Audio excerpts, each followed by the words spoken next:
Good day, folks.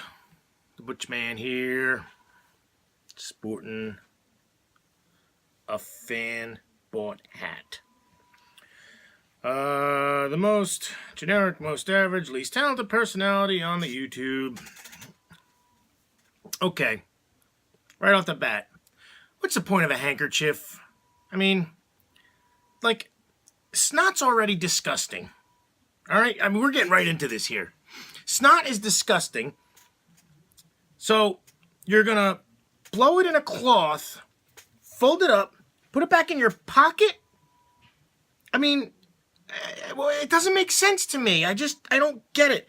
Like, what if you run out of folds?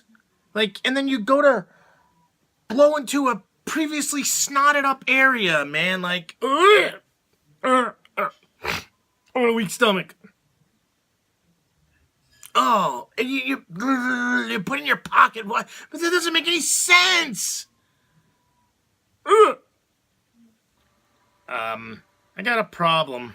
Okay, it's not a problem, but I'm just really tired of these athletes that are constantly thanking God for helping them catch the winning touchdown. You know, like I'm not knocking God either, because look, I don't want him on my bad side. Maybe he'll see a video and subscribe. God's on YouTube, right? Or she'll subscribe. It could be a she. See that? See what I did there? I'm for everybody, man.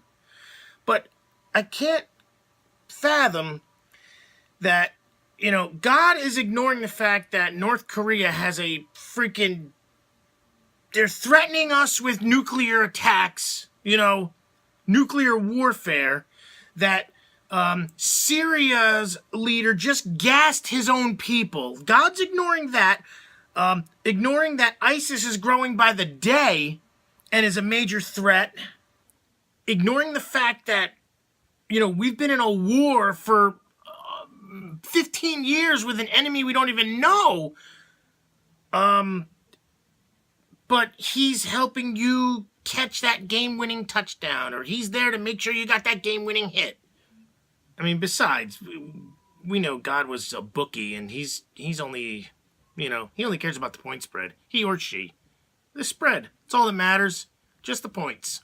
So here's something a little ironic about the thanking God and all that. And, I just don't want to use it to where it doesn't mean anything. When you say something so many times, it loses any value to it. So when people are saying, oh, thank God, I don't want to use it in, in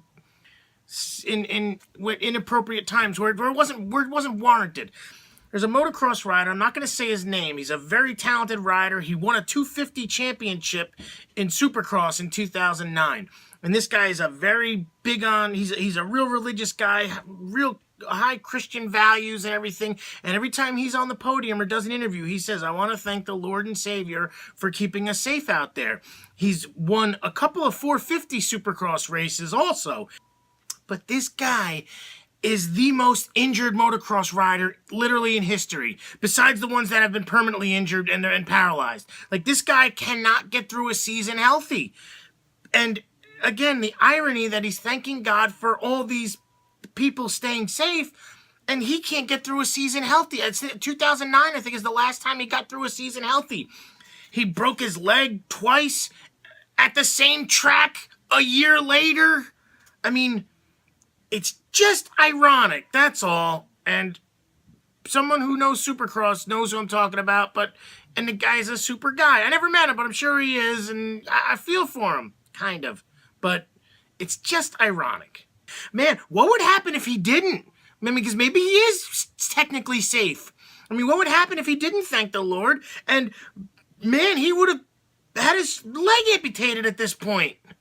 I know, I'm going to hell. I get it. I understand that. I totally get it. Whatever. I'm taking the carpool lane. Fine. A funny word to me is microfiche. Microfiche. Remember the microfiche? It's like you're looking under these big lenses, and it's a big hot bulb, and you're going through old clippings and whatnot, articles. Microfiche. It's like a small fiche. Small fishy. Stupid. Okay. Have you ever noticed that diners have unusually large portions? At least when I go and I get my ham and cheese omelet or, something along those lines. The diners have very generous portions for the most part, as far as their food goes. And if you order a glass of orange juice with it, it's about this big. So am I to believe that they're cutting corners with the orange juice? Is that how diners save money? Just something I noticed. Some people don't understand how to use the term no offense. They just don't. It'll be like, hey man, I'm stuck in traffic. No offense. Why in the world would I be offended by that? None taken? Or, yeah, I'm pissed. How dare you get stuck in traffic? And then, or there's there's the dude that thinks they can get away with anything. You can say anything as long as you say no offense afterwards. You can say anything you want, but if you say no offense, you're good to go. Man, I wish you were dead. No offense. None taken. I get that all the time. You know what you never see anymore? You never see a cool dude talking with a smoke hanging out of his mouth. And the cigarette is like just barely hanging on, like an old Charles Bronson type talking with the, kind of like this, and be like, yeah, man, I don't know how they got through that today, but it's just amazing. How did they get through that so quickly? I don't know. But they're so nonchalant and cool about it that the smoke is just dangling off perfectly. It's stuck to their lips perfectly. You don't see that anymore. And with that, your pal, the Butch Man, signing off. Please subscribe to the channel, like the video, leave a comment, share it with your friends.